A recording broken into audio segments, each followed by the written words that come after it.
Kunnafoni la ko mun bɛ tali kɛ Mali a ka ɲɛdakura o dali sɔrɔ bunakun kan ka taa se yiriwako ma laɲini dɔ kɔni tala laɲini minnu ni olu sɛbɛn kɔni dila jamana ɲɛmaa ma a bɛ fɔ fɛn ma ko Forum National pour la Relance Économique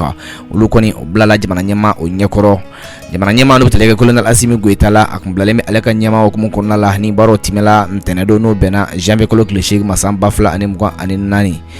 lajɛba mun ni a tala k'a bila fɔ ma ko rapport du forum mun ni y'a ta k'a lajɛ o kɔni gafe tala ka di jamana ɲɛmaa ma ka ɲɛsin wa hakilina minnu kɔni jagabɔla sɔrɔ bunakun kan Mali ka ɲɛta o bolo kan ni baaraba minnu filɛ ɲe a kɔni kɛla kɛnɛ mun kan i b'a ye k'a fɔ jamana premier ministre o tun bɛ yen ka taa se an ka conseil national de transition o ɲɛmaa ma mun bɛ tali kɛ an ka ministre d'état administration décentralisation o ministre n'o bɛ tali kɛ porte parole du gouvernement ale tun bɛ yen ka taa se jamana ministre ba caman ma an ka gouvernement tɔgɔ la baara ninnu kɛla palais de Kuluba la mun fɔ a fɔ ma ko salle banque o kɔnɔna la ka se ka Mali bila ɲɛdakura minɛn kɔnɔna la ka Mali bila yiriwa ani ɲɛta hukumu kɔnɔna la o baaraw kɔni tala k'a bila ni hakilina in kɔnɔna la kɛrɛnkɛrɛnnenya la mun ni y'a ta k'a lajɛ a bɛ fɔ ma ko Forum National de Relance Économique ni olu baaraw tɛmɛla Segu mars kalo tile 30 ka taa se mars kalo tile 31 ma san 2023 o tɛmɛlen kɔrɔfɔ la mun tɛle kɛ monsieur Manju Senpara la ale yɛrɛ ye chambre de commerce industrie du Mali o président ye a ye kumakanw labɔ ka se ka kuma lasira jamana ɲɛmaa la mun n'a bɛ tɛle kɛ a ka walimandɔ ani a ka foli kɛrɛnkɛrɛnnen la ka ɲɛsin jamana ɲɛmaa ma a ka wuli ka jɔ la a kelen filɛ ka ni baarama minnu ta ka kalifa olu la n'o fana ye a baara kɛ n'o bɛ tɛle kɛ forum de Segu la privé bɛɛ lajɛlen farala ɲɔgɔn kan ni sen na ko an ka jɛ k'a lajɛ Mali développement bɛ se ka kɛ cogo jumɛn na parce que an bɔra gɛlɛya dɔw kɔnɔna na jamana wɛrɛw ye a essayer ka gɛlɛyaw san an ma donc ni an ka hakilila jagabɔ kɛ pour que an yɛrɛ ka jamana kɔnɔ fɛnw bɛ se ka an pan o gɛlɛya ninnu kunna donc o de nana ni Segu ɲɔgɔnye ye donc an ye hakilila caman di hakilila in kɔnɔna na Mamadu Cɛni Konate bɛ na walawalali k'a la pour que a ka se ka faamu et puis gouvernement bɛ se ka an dɛmɛ a la cogo min na pour que a kana kɛ kɔrɔlen ninnu ɲɔgɔnna ye donc an ka foli bɛ kosɛbɛ ka taa an ka jamanakuntigi ye et puis an b'an ka sɔrɔdasiw fana fo n'i y'a mɛn i bɛ hakilila jagabɔ k'a fɔ i bɛ développement kɛ o b'a sɔrɔ basigi bɛ jamana kɔrɔ an hakilila basigi bɛ ka taa an hakili bɛ ka sigi ka taa fɛ ni Ala sɔnna ma ni ni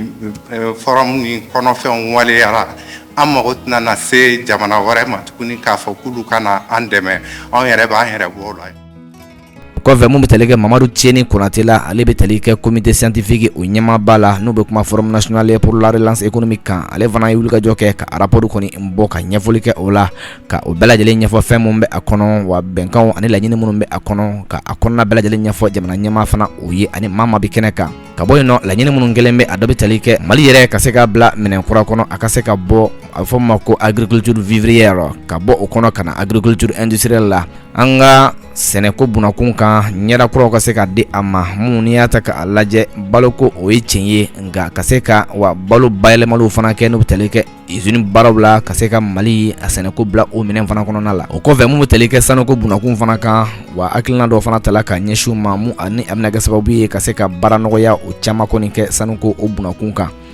mun bɛ tali kɛ monsieur Musa Alassane Diallo ale yɛrɛ an ka industrie commerce o ministre ale ka kɔrɔfɔ la a ye hakili jigi kɛ k'a fɔ mun bɛ tali kɛ embargo ni o tala ka ɲɛsin an ka jamana ma mun bɛ tali kɛ CEDEAO ani UEMOA jamana la Mali contre la kɛrɛnkɛrɛnnen la san 2022 ale ye hakili jigi kɛ ka taa o sira fɛ san 2024 k'i b'a ye k'a fɔ a daminɛ kɔni bɛ ka ayiwa baarabaw caman fɔ minnu kɔni bilalen bɛ ka Mali fana o makɔnɔ a ka ɲɛta bunakun kan san mun n'i y'a ta k'a lajɛ Mali a bɛna wa dakuraw ta ɲɛdakuraw caman bɛna ta ka bila kɛrɛnkɛrɛnnen la sɔrɔ bunakun kan mun n'i y'a ta k'a lajɛ Mali dugukolo ani Mali yɛrɛ ka wa nafansɔrɔ sira fɛn fɛn bɛ yen nɔ ka se ka olu baara o kɛla minisiri yɛrɛ ka hakilinaw sinsin yɔrɔ ye mun ni a bɛ tali kɛ nin kɔrɔfɔw la o bɛɛ lajɛlen kun cɛla ka se ka nin rapport ba in ta k'a di jamana ɲɛmaa ma n'o bɛ tali kɛ Colonel Assimi Goïta la baara ninnu bɛɛ lajɛlen kɛla bonya ani karama hukumu kɔnɔna la k'i b'a ye k'a fɔ nin kɔrɔfɔ ninnu bɛɛ lajɛlen kɔfɛ o mun bɛ tali kɛ chambre d'industrie et du commerce o ɲɛmaaba ale yɛrɛ ye rapport in ta ka se ka a di jamana ɲɛmaa ma n'o bɛ tali kɛ Colonel Assimi